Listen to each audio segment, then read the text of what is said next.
नमस्कार दोस्तों। आज हम बात करने वाले हैं एक बहुत हाई इम्पोर्टेंट और सेंट्रल टॉपिक के बारे में, directors and corporate governance. Company के ऑपरेशंस का उसका लीडरशिप सिस्टम होता है और यही लीडरशिप प्रोवाइड करते हैं डायरेक्टर्स। ये डायरेक्टर्स कंपनी के माइंड एंड विल होते हैं। उनकी ड्यूटीज, पावर्स और उनके डिसीजंस डायरेक्टली कंपनी के फ्यूचर को अफेक्ट करते हैं। इस वीडियो में हम समझेंगे डायरेक्टर्स कौन होते हैं, उनका लीगल स्टेटस क्या है, कॉर्पोरेट गवर्नेंस क्या होती है और क्यों जरूरी है, माइनॉरिटी शेयर होल्डर्स की प्रोटेक्शन कैसे होती है और किस तरह national company law tribunal (NCLT) company disputes को हैंडल करता है। चलिए शुरू करते हैं।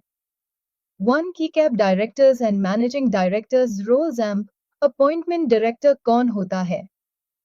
कंपनीज एक्ट 2013 के सेक्शन 234 के अकॉर्डिंग डायरेक्टर एक ऐसी व्यक्ति होती है जो कंपनी के बोर्ड में अपॉइंट की गई हो। इनका काम होता है कंपनी के डे टू डे अफेयर्स को मैनेज करना, स्ट्रैटेजिक डिसीजंस लेना और शेयर होल्डर्स के इंटरेस्ट को प्रोटेक्ट करना। कंपनी के बोर्ड के मेंबर्स मिलके बोर्ड ऑफ डायरेक्टर्स बनते हैं और बोर्ड मिलके हाई कंपनी का दिमाग और इरादा बनाता है। डायरेक्टर्स की लीगल पोजीशन। डायरेक्टर्स के पास कुछ इंपॉर्टेंट लीगल रिस्पॉन्सिबिलिटीज होती है। एजेंट्स कंपनी के बिहाफ में काम करते हैं।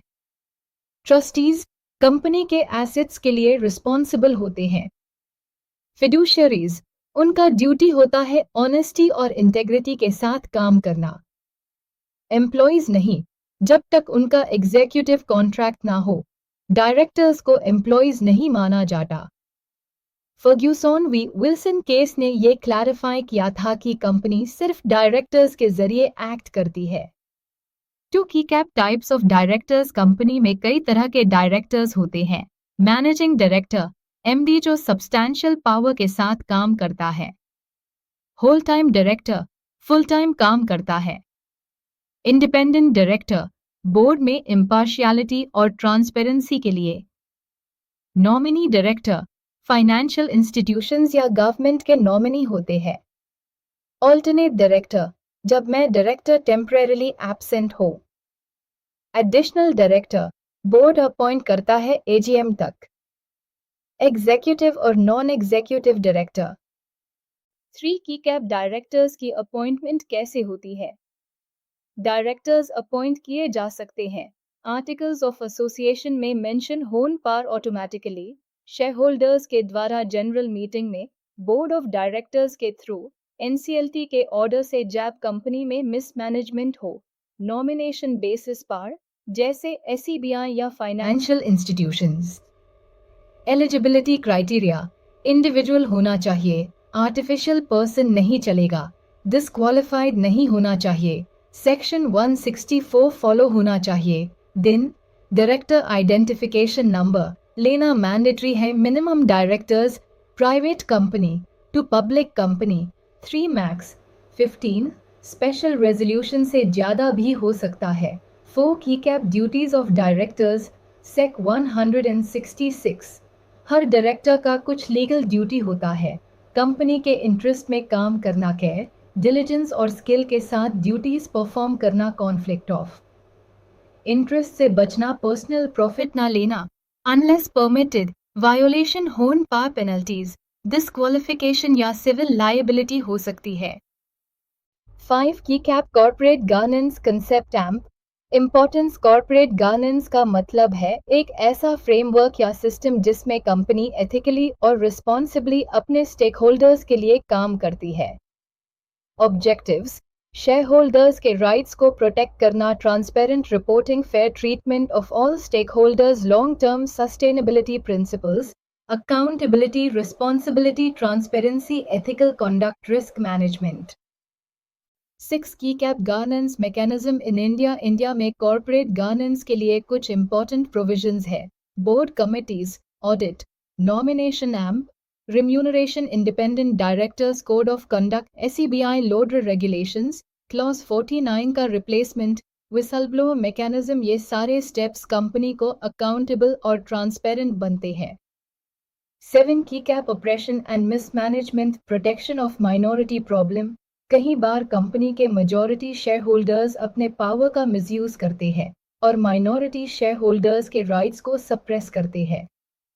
ऐसे केसेस में लॉ हेल्प करता है। Sections 241-246 companies act 2013। कोई भी मेंबर एनसीएलटी के पास जा सकता है अगर कंपनी का काम प्रेजुडिशियल हो गया हो, पब्लिक इंटरेस्ट या कंपनी के इंटरेस्ट के अगेंस्ट कुछ हो रहा हो। Who can apply?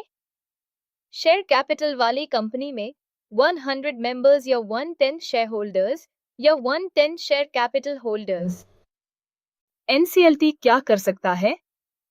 डायरेक्टर्स को रिमूव कर सकता है, अग्रीमेंट टर्मिनेट या मॉडिफाई कर सकता है, कंपनी के काम को रेगुलेट कर सकता है, इन्वेस्टिगेशन ऑर्डर कर सकता है। 8 की कैप माइनॉरिटी शेयर होल्डर्स की protection for Harbottle principle के मुताबिक कंपनी डिसीजंस मेजॉरिटी रूल पे चलते हैं।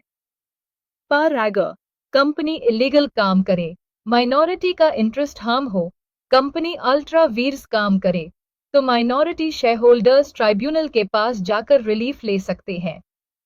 9 की cap investigation into affairs of company, कई बार कंपनी में फ्रॉड या मिसकॉन्डक्ट हो जाता है।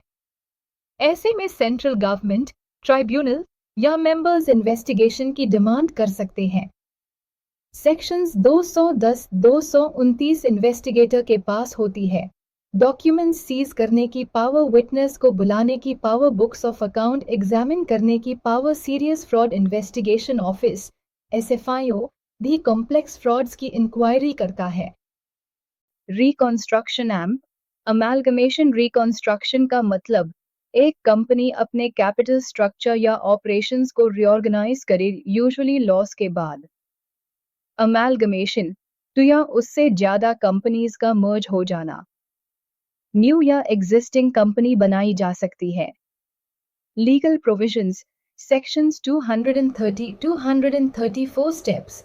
स्कीम प्रिपेयर करना, बोर्ड का अप्रूवल लेना, ट्राइब्यूनल को अप्लाई करना, स्टेक होल्डर्स की अप्रूवल लेना, ट्राइब्यूनल से फाइनल अप्रूवल, रॉक के साथ स्कीम फाइल करना। ये प्रोसेस वैल्यूएशन, टैक्स और अकाउंटिंग नॉर्म्स के अकॉर्डिंग होनी चाहिए।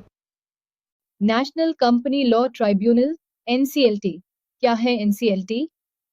एक क्वासी जुडिशियल अथॉरिटी जो कंपनीज के लीगल डिस्प्यूट्स को रिजॉल्व करता है। कंपनीज एक्ट 2013 में इसके पावर्स डिफाइन है। कॉम्पोजिशन, प्रेसिडेंट, फॉर्मर एचसी जज, जुडिशियल मेंबर्स, टेक्निकल मेंबर्स। अलग अलग सिटीज में एनसीएलटी बेंचेस है।